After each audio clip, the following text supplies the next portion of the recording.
Welcome back. The details. President Abdel Fattah al-Sisi arrived on Friday in India, where he is to participate in the two-day Group of 20 summit in the Indian capital, set to start on Saturday.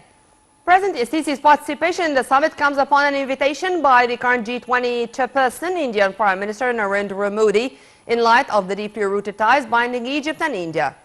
The President will address the G20 summit on different topics of concern to developing nations, particularly African ones, where he stressed the necessity of providing all sorts of support to these nations for achieving sustainable development objectives and facing the repercussions of the global food and energy crises. He will also call on developed countries to fulfill their pledge in line with international agreements and mechanisms to combat climate change and to enable developing nations to increase their reliance on new and renewable energy resources. On the sidelines of the summit, the head of state will be meeting leaders and international officials and will discuss with them different issues of mutual concern. Egypt is the guest of honor at this round of the G20 meetings.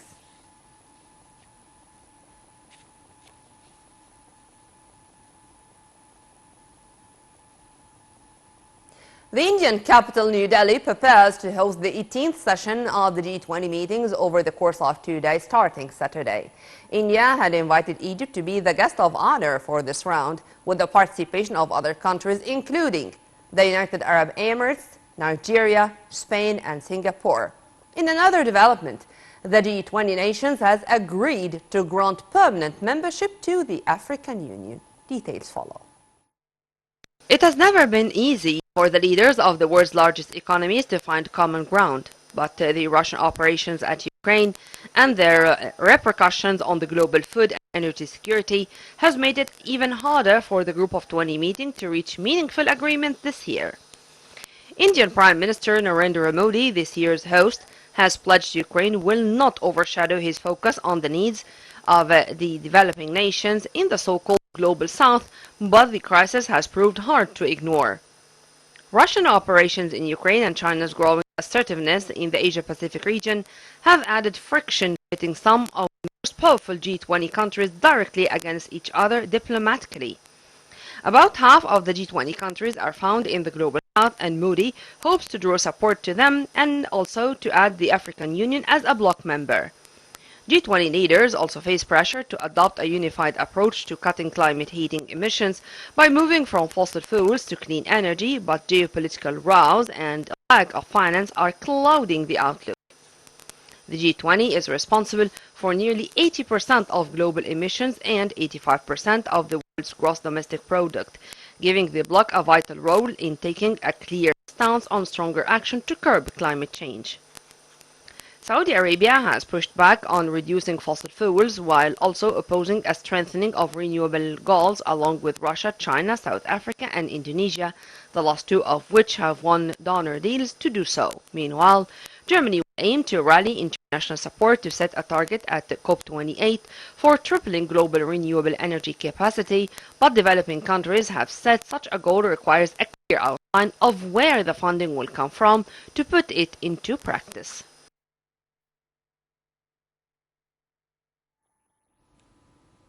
The armed forces continue the multinational military exercise Bright Star 2023 in Egypt with the participation of more than 8,000 combatants from 34 countries. The drills kicked off on August 31st and will continue until September 14th. The exercise is aimed to strengthen military cooperation and build potentials to face common threats and risks, as well as training on atypical combat acts, developing joint work and getting to know the latest international combat systems.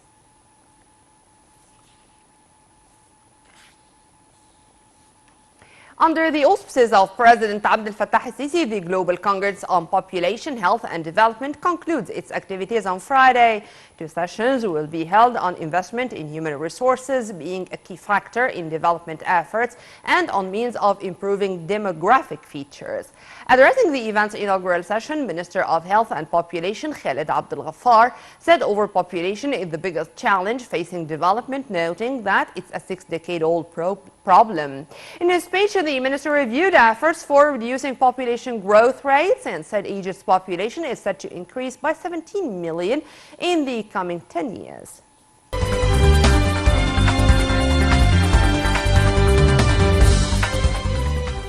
Welcome back. The details. According to data released by the Central Agency for Public Mobilization and Statistics, Egyptian exports value to the group of 20 major economies rose 21.1% in 2022 to reach $25.6 billion against $21.1 billion the year before. Egyptian imports to G20 countries, meanwhile, rose 6.1% to record $62.5 billion last year compared to $58.9 billion in 2021. The data also showed that trade exchange volume with the G20 nations rising 10.1% at $8.1 billion, with Turkey topping the highest 10 importers from Egypt last year, followed by Italy, Saudi Arabia, and the United States. Egypt's stock market indices rose during last week's sessions, gaining £23.9 billion. The market's capital for companies listed in the bourse reached £1,300 trillion, gaining 1.9%.